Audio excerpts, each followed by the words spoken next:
الرحيم الحمد لله رب العالمين والصلاة والسلام على أشرف الأنبياء والمرسلين سيدنا ونبينا ومولانا محمد وعلى آله وصحبه أجمعين أما بعد قال الله تبارك وتعالى في القرآن الكريم أعوذ بالله من الشيطان الرجيم بسم الله الرحمن الرحيم الرحمن علم القرآن خلق الإنسان علمه البيان صدق الله العظيم اسٹیج پر تشریف فرما اہل علم حضرات اور برادران اسلام، مغرب بعد سے ہمارا یہ اجلاس جاری ہے۔ مغرب کے بعد مدرسے کے طلباء اور طالبات نے اپنے پروگرام پیش کیے اور پھر عشاء کے بعد بھی کچھ طلباء اور طالبات نے اپنے پروگرام پیش کیے۔ ابھی کچھ دیر قبل طالبات نے حجاب کے متعلق ایک ترانہ ایک نظم پیش کی اور ابھی طالبات نے ترانہ پیش کیا۔ یقیناً اس میں مدرسے کے اساتذہ، ذمہ داران، ان سب کی محنتوں کا دخل ہے۔ یہ بچے جو کچھ نہیں جانتے لیکن یہاں اسٹیج پر آ کر پروگرام پیش کرتے ہیں، ترانے پیش کرتے ہیں، نظمیں پیش کرتے ہیں، تقریریں پیش کرتے ہیں، یقیناً اس میں ان حضرات کے اساتذہ، یہاں کے ذمہ داران، ان کی محنتوں کی وجہ سے یہ ساری کی ساری چیزیں ہمارے سامنے آتی ہیں۔ ہم سمجھتے ہیں یا سامعین یا عوام یہ سمجھتی ہے کہ یہ تو بہت معمولی بات ہے، ایک بچہ آیا 10 منٹ کے لیے، 15 منٹ کے لیے، 5 منٹ کے لیے اور اس نے آ کر ایک خطاب، ایک تقریر ہمارے سامنے پیش کر دی، ایک ترانہ پیش کر دیا، 5 منٹ کا تھا، 10 منٹ کا تھا۔ سچی بات یہ ہے کہ اس کے پیچھے ان کے اساتذہ کو جو محنت کرنی پڑتی ہے اس کو صرف وہی سمجھ سکتے ہیں جو اس میدان میں رہتے ہیں۔ کسی شاعر نے اسی موقع کے لیے کہا تھا، ہم سے پوچھو غزل مانگتی ہے کتنا لہو، ہم سے پوچھو غزل مانگتی ہے کتنا لہو، لوگ سمجھتے ہیں یہ دھندا بڑے آرام کا ہے۔ تو ہمیں ان تمام اساتذہ کرام کا احترام کرنا چاہیے جو اساتذہ کرام ہماری نسل نو کی تربیت کی فکر میں لگے ہوئے ہیں، اور نسل نو کی تربیت کی فکر میں لگنے کے ساتھ ساتھ اپنے گھریلو ذمہ داریوں کو اور اپنے تمام مشاغل کو انجام دیتے ہیں۔ ہمیں ان تمام حضرات کا شکر گزار ہونا چاہیے اور اس ادارے کا بھی شکر گزار ہونا چاہیے کہ جس ادارے میں رہ کر ہماری یہ نئی نسل کے بچے اپنے دین و عقیدے کے تحفظ کے ساتھ، اپنے ایمان کے تحفظ کے ساتھ علم حاصل کر رہے ہیں اور آگے بڑھنے کے لیے کوششیں کر رہے ہیں۔ ہمارا یہ ادارہ جہاں آج یہ اجلاس ہو رہا ہے جس کی نسبت قرآن کریم کی طرف ہے جو سب سے عظیم نسبت ہے، چونکہ یہ اللہ تبارک و تعالیٰ کا کلام ہے اور اللہ تبارک و تعالیٰ احکم الحاکمین اور بادشاہوں کے بادشاہ ہیں۔ ہم اور آپ یا ساری کائنات کے لوگ مل کر کے بھی قرآن کریم کی عظمت کو نہیں سمجھ سکتے۔ قدر گوہر شاہ دانت یا بدانت جوہری، ایک موتی ہوتا ہے، اس موتی کی قیمت کو یا تو بادشاہ سمجھ سکتا ہے یا جوہری سمجھ سکتا ہے۔ یہی معاملہ قرآن کریم کا ہے کہ قرآن کریم کی عظمت کو، قرآن کریم کی اہمیت کو یا تو قرآن کریم کو نازل کرنے والا رب ذوالجلال سمجھتا ہے یا وہ ذات جس کے اوپر یہ قرآن کریم نازل کیا گیا، وہ ذات اس کے مقام و مرتبے کو اور اس کی عظمت کو سمجھتی ہے۔ یہ قرآن کریم کوئی معمولی چیز نہیں، یہ قرآن کریم ابدی کتاب ہے، لازوال کتاب ہے، دائمی کتاب ہے، یہ قانون کی کتاب ہے، ایک دستور کی کتاب ہے، ایک ایسی کتاب ہے جو مردہ دلوں کے اندر زندگی پیدا کر دے، ایک ایسی کتاب ہے جو ضمیروں کو جھنجھوڑ کر رکھ دے۔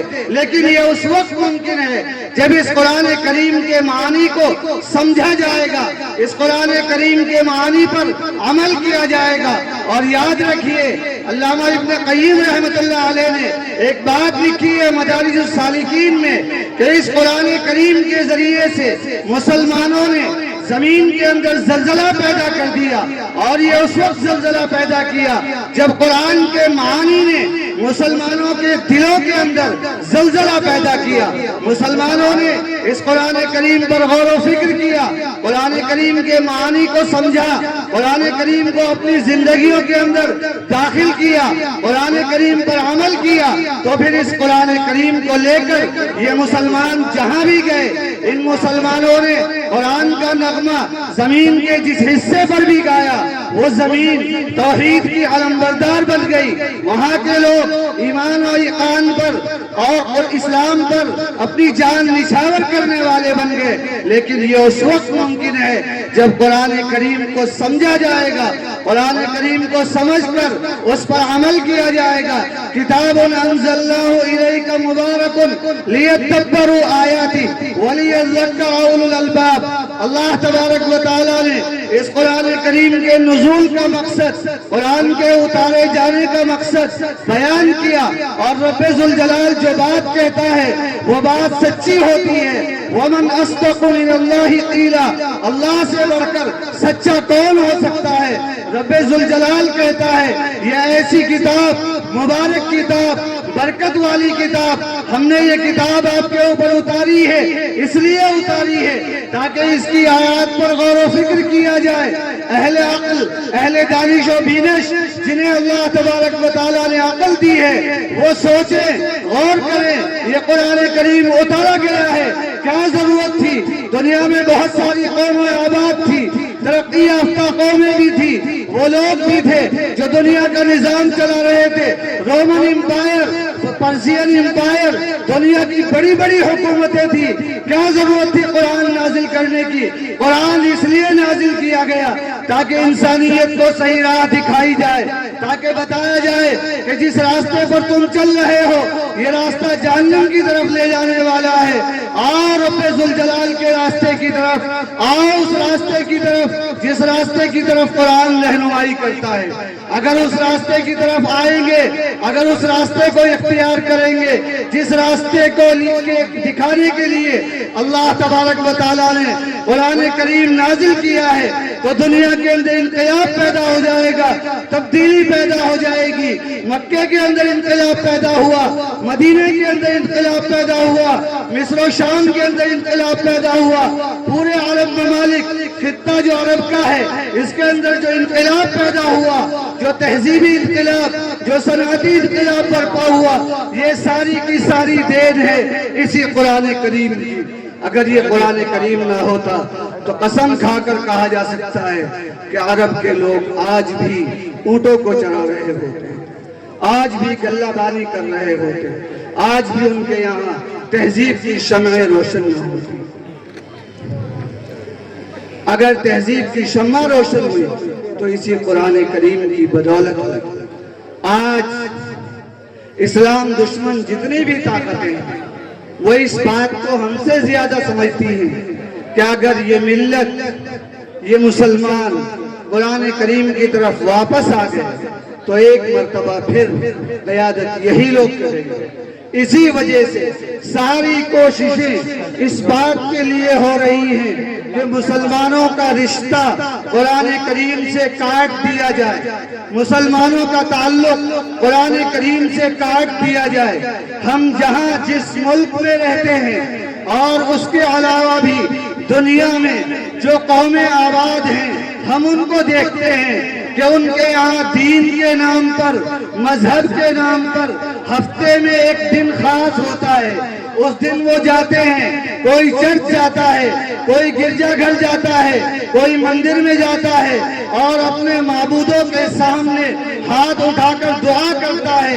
یہ ہفتے میں ایک دن یا مہینے میں ایک دن یا سال میں 2 مرتبہ 4 مرتبہ ایسا کر لیتا ہے اور یہ ان کی دینداری کی علامت سمجھی جاتی ہے۔ آج پوری کوشش اس بات کی ہو رہی ہے کہ مسلمانوں کے اندر بھی یہی دینداری پیدا کی جائے کہ مسلمانوں کا رشتہ قرآن سے، مسلمانوں کا رشتہ دین سے ایسا ہی ہو جیسا عیسائیوں کا رشتہ عیسائیت سے ہے، جیسا یہودیوں کا رشتہ یہودی مذہب سے ہے۔ یہ بھی جمعے کے دن آ جائیں، آ کر نماز پڑھ لیں۔ انسان کی جو معاشرتی زندگی ہے، انسان کی جو گھریلو زندگی ہے، انسان کی جو خاندانی زندگی ہے، انسان کی جو معاشی زندگی ہے، وہ زندگی ہمارے نظام کے مطابق گزرے، اور جو دوسری چیزیں ہیں یہ ساری کی ساری چیزیں، خاندانی نظام، سماجی رابطے، یہ ساری کی ساری چیزیں قرآن و حدیث سے کٹ کر اور دینی تعلیمات سے کٹ کر جو ہمارے سماج اور سوسائٹی میں جو چیزیں رائج ہیں ان کو داخل کیا جائے۔ قرآن سے کوئی تعلق باقی نہ رہے، دین سے کوئی تعلق باقی نہ رہے، جبکہ قرآن یہ مطالبہ کرتا ہے کہ انسان صبح بیدار ہو تو مسلمان ہو، انسان مسجد میں جائے تو مسلمان ہو، انسان بازار میں جائے تو مسلمان ہو، انسان اپنے بھائی سے بات کرے تو مسلمان ہو، انسان تجارت کرے تو مسلمان ہو، انسان کسی سے لین دین کرے تو مسلمان ہو، انسان گفتگو کرے تو اس کے اندر اسلام کی جھلک نظر آئے، انسان رشتہ داروں کے پاس جائے تو وہاں اسلامی اخلاق کا مظاہرہ کیا جائے، انسان کی شام ہو تو قرآن کی تعلیمات کی اور رسول کی تعلیمات کی روشنی میں ہو۔ اسلام یہ مطالبہ کرتا ہے، لیکن ہم ان سارے مطالبات کو ٹھکرا دیتے ہیں اپنے نفس کی خواہش کی بنیاد پر۔ یاد رکھیے، جو قرآن کریم سے بغاوت کا راستہ اختیار کرے گا وہ اس دنیا میں بھی ذلیل ہوگا، آخرت میں بھی رسوا ہوگا۔